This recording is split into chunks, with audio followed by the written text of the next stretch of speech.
எல்லாமே இப்ப சுதந்திரம் கட்சி சம்பாதிக்கிறாங்க. அதனால எங்களை போலீஸ் போட்டு அடக்குமுறை வச்சாங்க. இப்ப எங்க சுதந்திரம் கட்சி ஃப்ரீயாக இருப்போம். ஐயாவுக்கு நன்றி காலங்காலமா ஐயாவுக்கு நாங்க நன்றி சொல்லுவோம். ஸோ இன்னைக்கான ஹாட் டாபிக் என்னன்னு பார்த்தீங்கன்னா, பரந்தூர் ஏர்போர்ட் வந்து நம்ம டிகே கவர்மெண்ட் கேன்சல் பண்ணிருக்கு. ஸோ இதுக்காக வந்து பல்வேறு தரப்பினர் வந்து சந்தோஷப்பட்டுட்டு இருக்காங்க. ஒரு சிலர் வந்து எதிர்ப்பு தெரிவிச்சுட்டு இருக்காங்க. அதாச்சும் இந்த சந்தோஷப்படுற தரப்பினர் யாருன்னு பார்த்தீங்கன்னா, விவசாயிகளும், பொதுமக்களும். அண்ட் தென் இத நினைச்சு வருத்தப்படுறவங்களும், இதுக்காக வந்து வாய்ஸ் ரைஸ் பண்ணி இந்த மாதிரி கேன்சல் பண்ணக்கூடாதுன்னு சொல்றவங்கலாம் எந்த மாதிரி ஆட்கள்ன்றது உங்களுக்கு நல்லாவே தெரியும்.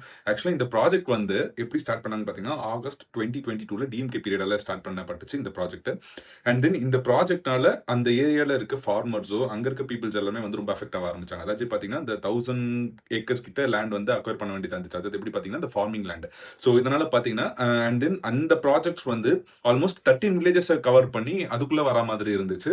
இதனால வந்து 1000+ ஃபேமிலிஸ் வந்து ரீலோகேட் பண்ற மாதிரி இருந்துச்சு. அண்ட் தென் பார்த்தீங்கன்னா, நிறைய வாட்டர் பாடிஸ் அஃபெக்ட் ஆகிற நிலைமை அந்த மாதிரி சூழல்லாம் ஏற்பட்டுச்சு. ஸோ வந்து இந்த ப்ராஜெக்ட் உண்மையிலேயே அந்த இடத்துல இம்ப்ளிமெண்ட் பண்ணியிருந்தா இதனால கண்டிப்பா பல்வேறு குடும்பங்களும், விவசாயிகளும் அண்ட் தென் நிறைய வாட்டர் பாடிஸ் அழிக்கப்பட்டிருக்கும். அதனால வந்து இந்த கவர்மெண்ட் அந்த ப்ராஜெக்ட் டோட்டலா வந்து கேன்சல் பண்ணி அறிவிச்சிருக்காங்க.